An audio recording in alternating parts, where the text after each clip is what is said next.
to yet another amazing, exciting episode of Nice News. My name is Steve Surridge, aka Mr. Happiness 2000, one of your hosts tonight. I think I say this every week, but this show tonight can definitely change your life because that is what this show is all about. It's not mind-numbing dross like Emmerdale, which you could be watching. Okay, and my fellow host is... I'm Kaie. Thank you all so much for joining us. I say this every week. You have your choice of where you can be on a Monday watching Emmerdale. Instead, you're hanging out here with us. As Stephen says, we have got a fantabulous show. But before we go any further, this wonderful, gorgeous neck piece that I'm wearing is compliments of Naomi Boateng. She's on Instagram at Naomi Boateng _19, but we'll give you all the proper deets later. But Naomi, thank you so much for this. Thank you.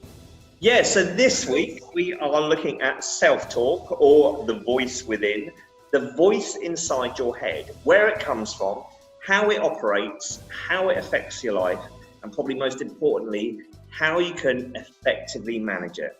But first, it is time for Nice News.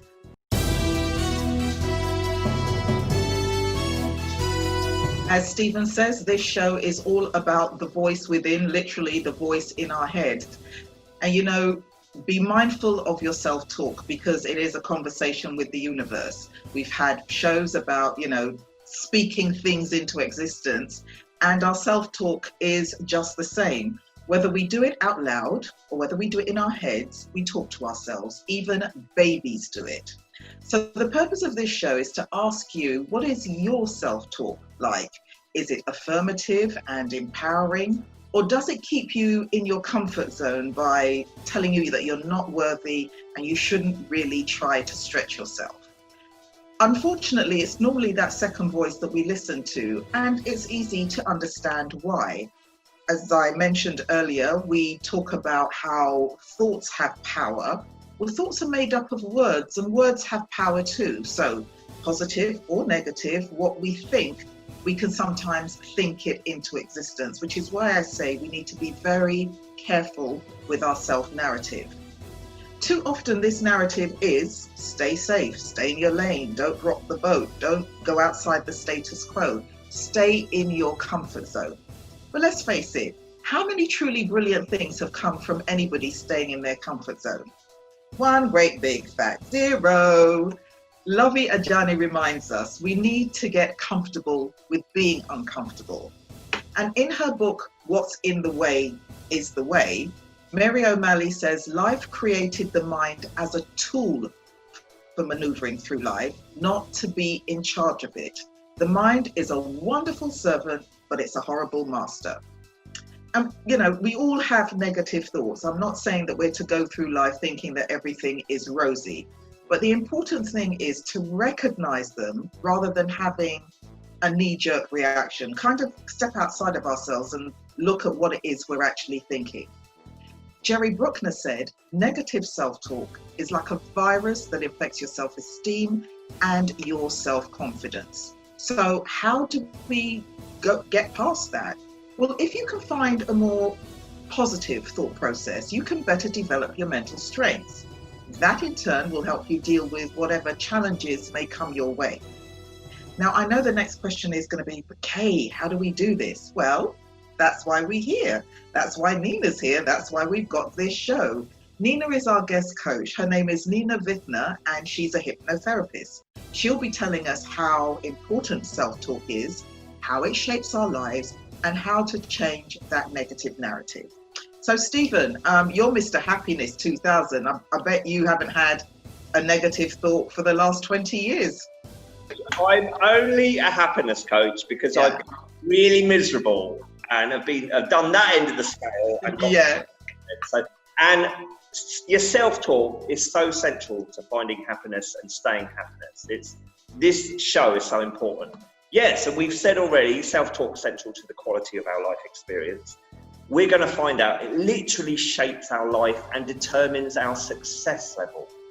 We went out on the streets this weekend asking people, when you talk to yourself in your head, what kind of things do you say? Let's hear what they said.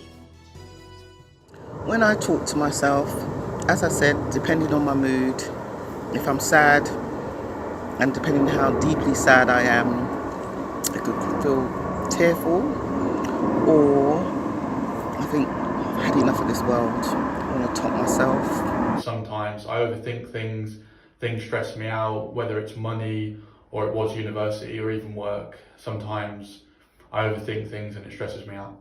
I try to think positive things, and then I always try and think that my day is going to go good. But some days when I'm stressed out, I just tell myself to pick myself up and keep going.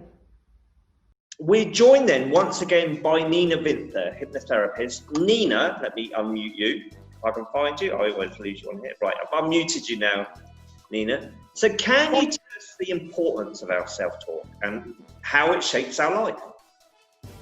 So it's a really important factor. I mean, the self-talk, it's like the subconscious is a memory bank of all of the past experiences we've had, the feelings that we have, the things that we've come across. Because they sit inside in our subconscious, they make us behave a certain way. And it's these behaviors, if we're lucky enough to have been in an encouraging environment as children, then we are more positive people. But if we don't have that as our history, then we have to find this within us. And hopefully we have partners and friends that encourage us. But certainly we have to do it ourselves. We have to be talking ourselves positive. Okay, so is our self-talk our identity? Is it us? I think it's very much part of it, yes. I think the self-talk, the subconscious is who we are back. And we are the way we are because of all the experiences that we've had in our lives. Yes, I think so. Yeah. Does our self-talk reveal our level of self-esteem? I think it depends on our mood. I think it can vary. Our self-esteem can be positive, more positive some days than other days. But I think if we are more positive and encouraging, we are more positive people. Would you say, where this is your work and you've worked with a lot of people on their self-talk, would you say that most people's problems aren't necessarily in the external world outside of them, but are actually inside their mind, inside their self-talk?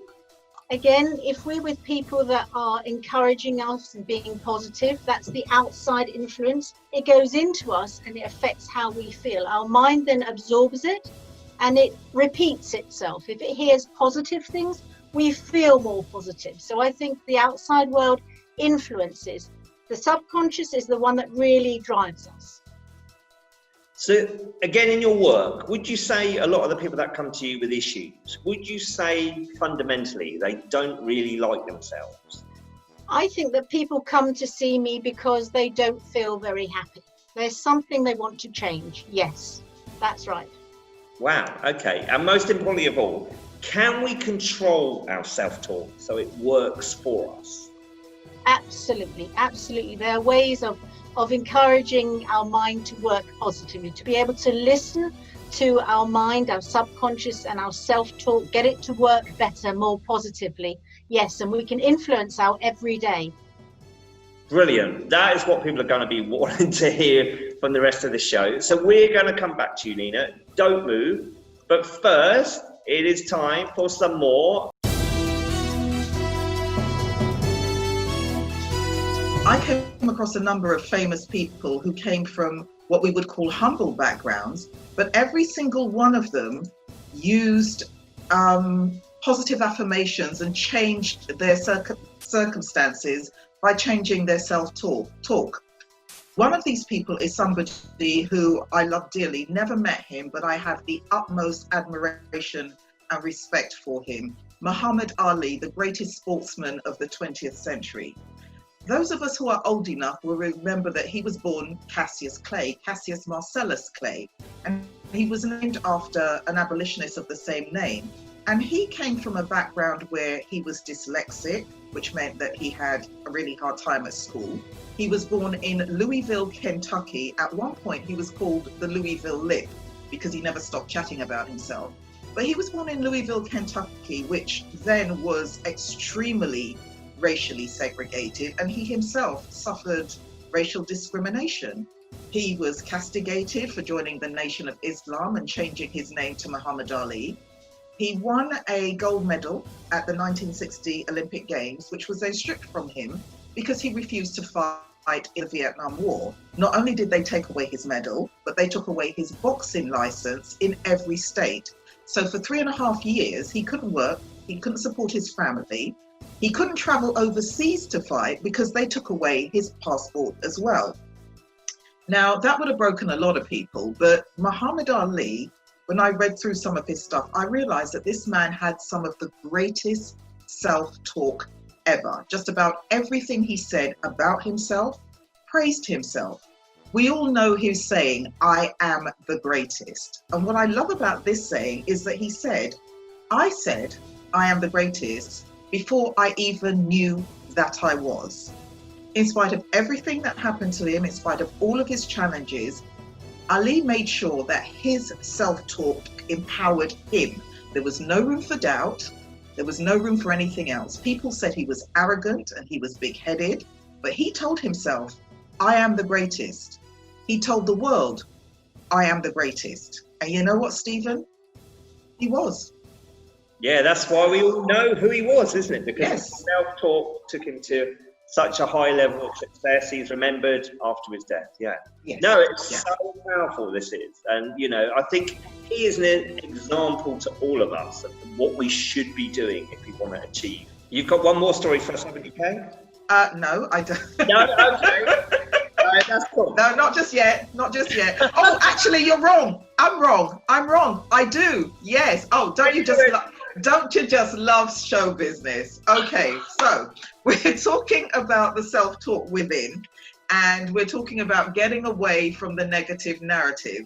But as Anna Akana, I love Anna. She has a really quirky way of looking at life. She's got a somewhat different take on this. She feels that in what she calls a push towards positivity, we ignore some of our negative thoughts and emotions at our peril. Now, Anna believes that there are times when we should actually embrace feeling bad and feel good about it, but she does caution against wallowing in negativity, which she says is very easy to do, and she herself has done it.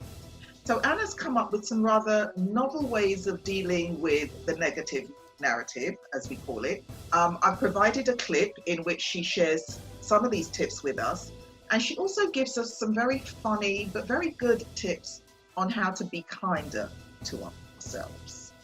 No, that's brilliant. And those clips will be they'll be on our YouTube page below the video, and we'll also put them on our Facebook. So yeah, when we were on the streets, we also asked the public, what are your expectations for yourself, and what do you really think of yourself? Now let's hear what they said. So I'm always trying to do my best, I suppose, in situations, but sometimes I feel like I'm letting people down, so that can obviously frustrate me. To see the good in people and always achieve things, such as like I wanted my own place and I got it. I wanted to be a team leader in retail and I got that, and I'm now training to be a social worker. High expectations so that my children have a good role model. I hope to do well just in the things that I do. Expectations, probably stretching to a nice house eventually. I set expectations to enjoy every day. I like to know that my children are healthy and happy, and my grandchildren are healthy and happy, and they're my expectations. I think I'm trusting, loyal and honest. I'm a positive and bubbly person. I always want to see good in people. I would say that I'm probably just getting along with things. Maybe not, I wouldn't say I'm a failure, but I wouldn't necessarily say I'm any great success at this moment either. So kind of middle of the road kind of opinion. I think I'm a kind, generous person. Sometimes I have a little short fuse, but then I think we all need that in life, and I definitely can stand up for myself. No, that is brilliant, and I think the video shows it is such a vulnerable process to dare sort of become conscious of what you're thinking and acknowledge if your thoughts are really working for you. Let's and on that note, let's go to our audience now and see how vulnerable and honest they're willing to be with us. So if we could ask two questions then. First one, be honest, could the quality of your self-talk be improved? And number two, what kind of things do you say to yourself, which you could probably get rid of? Who should we go to first then, Kaie? I mean, like some of the people were just saying, you know, you do question kind of how you feel about yourself on a regular basis. I know I used to be like that. I've kind of, as I've got a lot older, I've learned to accept myself a lot more. I'm a lot more comfortable in my own skin. So the negative is obviously, you know, like I'm not good enough and this and that. But when I look at actually what I've achieved and where I've come, everything, all the goals that I've set myself. So, you know, getting a house, having a good job, you know, I've got a car, all of those things to kind of break away from the particular traits that some of my family were in. So kind of, you know, bettering myself and bigging myself up in that way. Yeah, I've actually gone away and achieved that. So I think whenever we have our conversations, there's a lot of humour in it. I think with the British humour is a lot of self-deprecating humour, which is like, I'm never going to be good with that, or I'm terrible at this. And I think I do it too often, just for humour's sake. And I would like to cut down, is probably what I would say, is have a balance and rather focus on me, that I would never be able to do something like that, rather just focus on the person who's able to do something like that. So take that focus away from me at that time. But yeah, just change my language up and not always dwell in that self-deprecating humour of I will never be good at this, or I will never do this, etc. I guess like Chris, sometimes I think about whether or not, you know, that self-talk about, you know, am I worth it? And, you know, that whole sense of self-worth. And then other times I think about the things that I've been accomplished on my own, and that I am I guess an upright citizen in more ways than one, and you know, I've not ever gotten myself in trouble, touch wood, wherever it is. But yeah, so and from that point of view, I think, you know, I've got a lot to be grateful for, and so therefore, you know, I think it's just trying to find a daily habit of telling myself, you know, that yeah, I am worth it. Yeah. Wow. Like L'Oreal.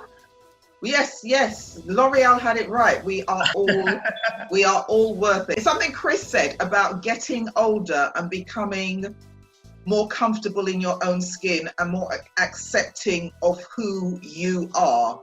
There are things we know that we are not good at, and we're not going to beat ourselves up. I'm not going to be the world's greatest mathematician.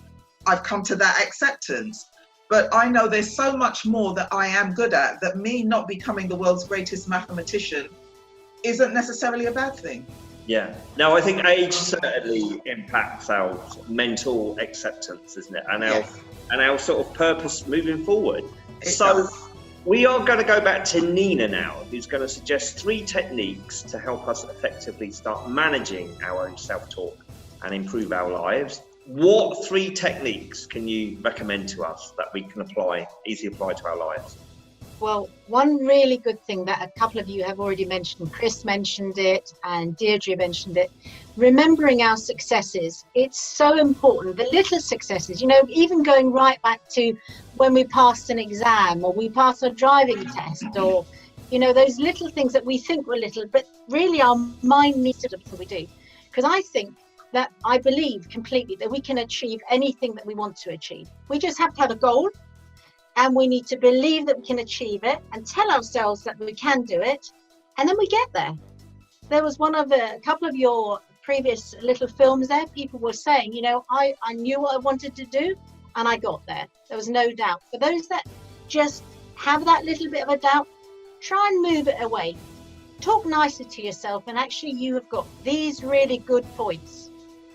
And that helps you to get to that point you want to get to. So they're really important. So being positive to yourself is one really, really important thing. Give yourself that time. Repeat your good words about yourself. You know, go into those positive modes. Write a list of positive words about yourself. It teaches your mind to behave the way that it should. And I think, you know, laughing is important, smiling is important, being with positive people. Take away the toxic people, get away from the toxic situations, and allow yourself that space that says, I feel good about me. And that lifts you. And they're really, really important. So I think believing that you can achieve Have a goal, believing you can achieve it will take you there. That's really important. So do people limit themselves by thinking they need to be realistic? Yes, there's that little mind, those little quirks that come in the mind, the sensible mind, the conscious mind that says, oh, really, can I do that?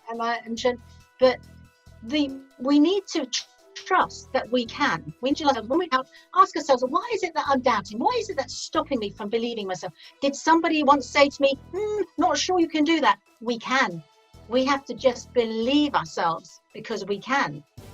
Yeah, I think it is so easy to be influenced by the external world and remember what other people said rather than what we want to genuinely. Yes. I was going to say, to make this really work for us and to stride forward into success, do we ultimately have to make our inner voice more dominant than the opinions and responses of the external world?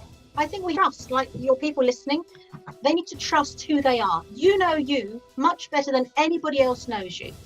That's why an interview is fun, because they can't tell you you're wrong about you. You know you better than anybody else. So believing that you can do the things that you want to do, absolutely, you are in control. No, that's brilliant. And that goes on to another subject, which we're going to look at in future, belief, the power of belief. And absolutely. Holding the faith is another subject we're going to look at. No, brilliant. Thank you, Nina.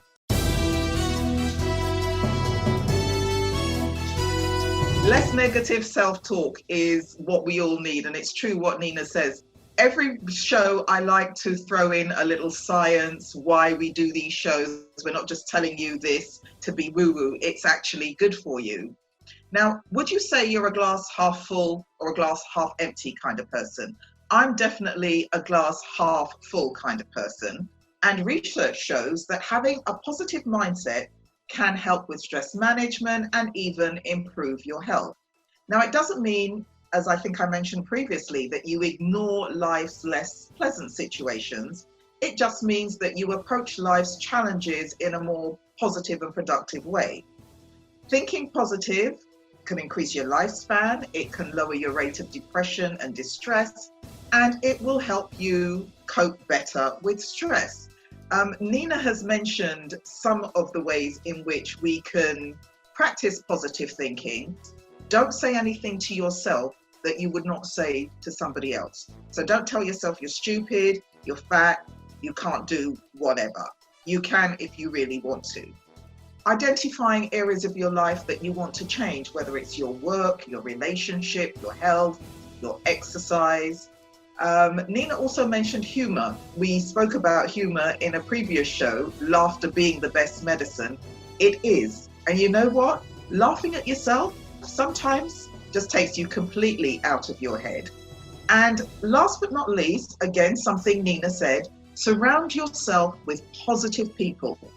Negative people are like vampires. They will suck the good energy out of you and just not be very good for you. Now, you're going to ask me, well, where's the science? Where's the science in all of this that says that all of these things are good for us? Well, think of how good you feel when you feel positive and think of how bad you feel when you don't. The irony is that the science can't agree on one specific thing that they can pinpoint and say, this is the reason why positive people live longer, have less stress, have lower blood pressure. The only thing that they can agree on is that it does, Stephen. And that's good enough for me. I was never very good at science at school. I think science changes every few hundred years anyway, doesn't it? We're in the Newtonian age, like survival of the fittest, which was a very negative self-talk if you were at the bottom of the food chain. Yes.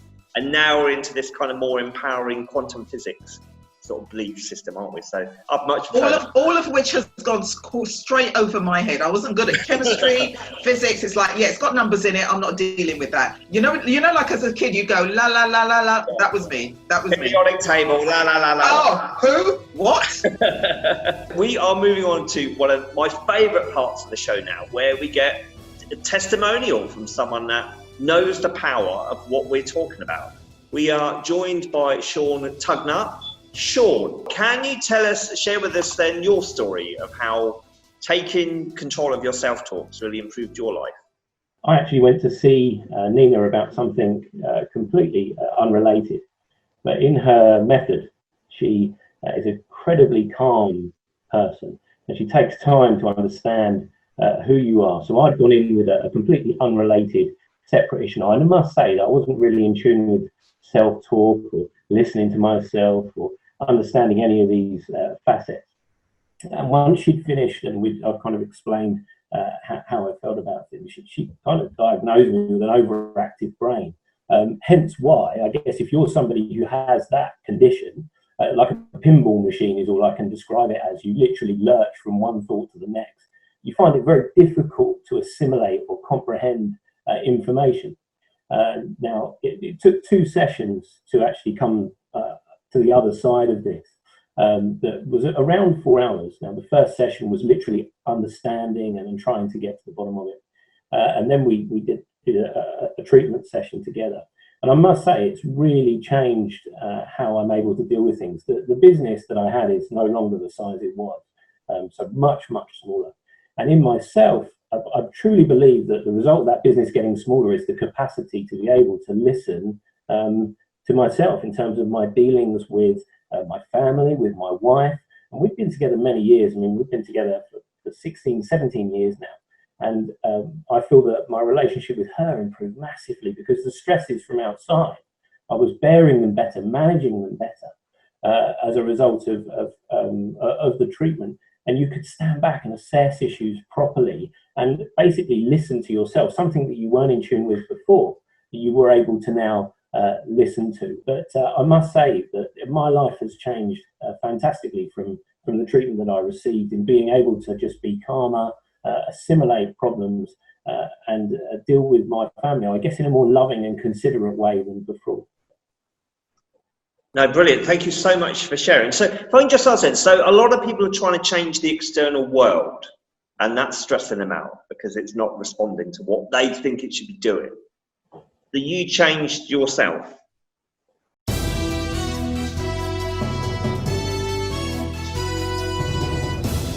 Funny that Sean mentioned changing his mindset, because Muhammad Ali wasn't the only person who not only changed his mindset to a more positive one, but used affirmations as well.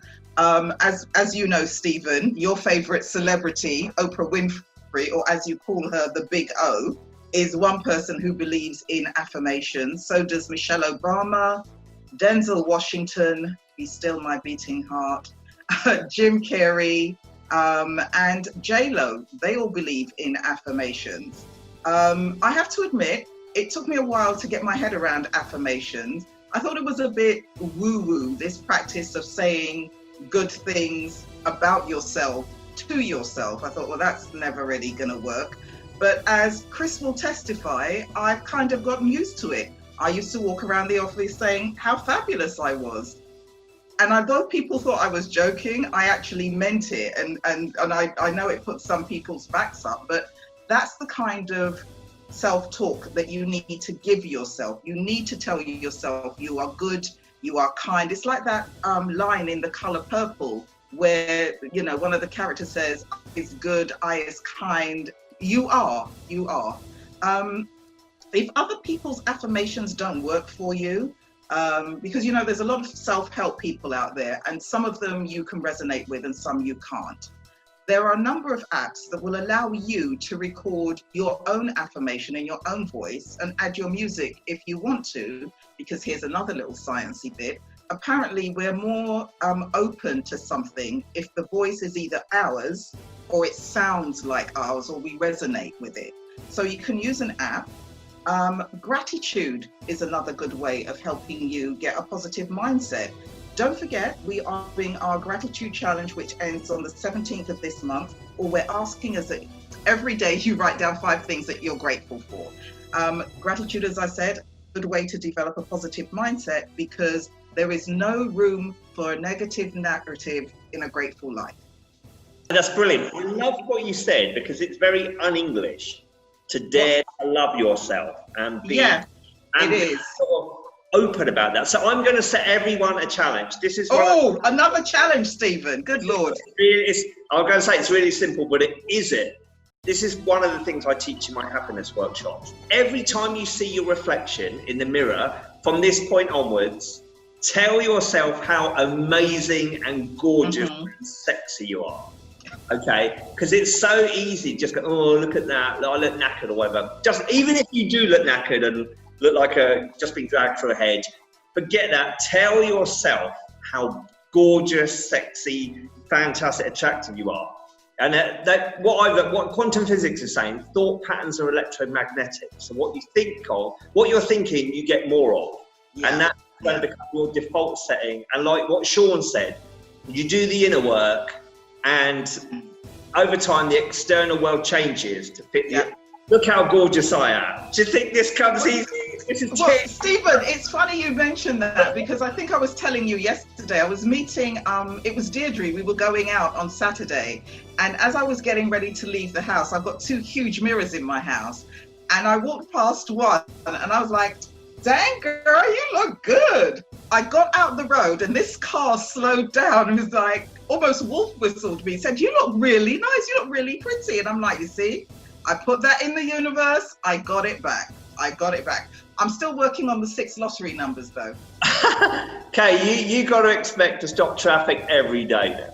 Oh, you are just too sweet. Steve, I swear to God, whenever we do our rehearsals, Stephen's like, oh my gosh, you look amazing, you look amazing. He's so sweet. Thank you. No, Thank you. And it's good to compliment, isn't it? Because I get that. It is. Stephen said to me the other day, you know, when he was in his 30s, and I said, surely that was only yesterday, you know. Last week. Sorry. Nina, what are you holding up? You're holding up something there. Really, just as you're saying, Kaie, treat yourself as you would treat your friend. Yeah. Yeah? Yep. Your good friend, like you say, you look so good. You look so. I teach my clients, not all of them, I don't think I taught Sean to do this, but I teach them to, when they clean their teeth, before they leave the bathroom in the morning, they give themselves a. Oh, right. Absolutely. Be your number one fan. You know, hey, babe. Yeah. Yes. Yeah. Give yourself a wink. When you leave the bathroom, hey, babe, you'll do. It is. Not my contact lens playing up. It'll be a wink. Exactly. No, that is brilliant. Thank you so much. Well, that is it for today. Another brilliant show. Next week, we are looking at managing stress, which is the next logical step in following this on. So if you've got any questions, we're going to show you links below. You can email us at this address. You can find us on Facebook and Instagram here. Follow us on YouTube here. You can join us live on the show every Monday at 7. That's right. And as always, I'll give you the final word. Well, 2 final words. First of all, again, a big thank you to Naomi Boateng for this gorgeous neck piece. As I said, she's on Instagram at Naomi Boateng. I keep calling her Boateng. She's going to kill me. It's Boateng. Boateng. That's it. But my last word is remember, all of you, and tell anybody who you want to, please remember that the most important conversations you will ever have are the ones that you have with yourself. Take care, and we'll see you next week.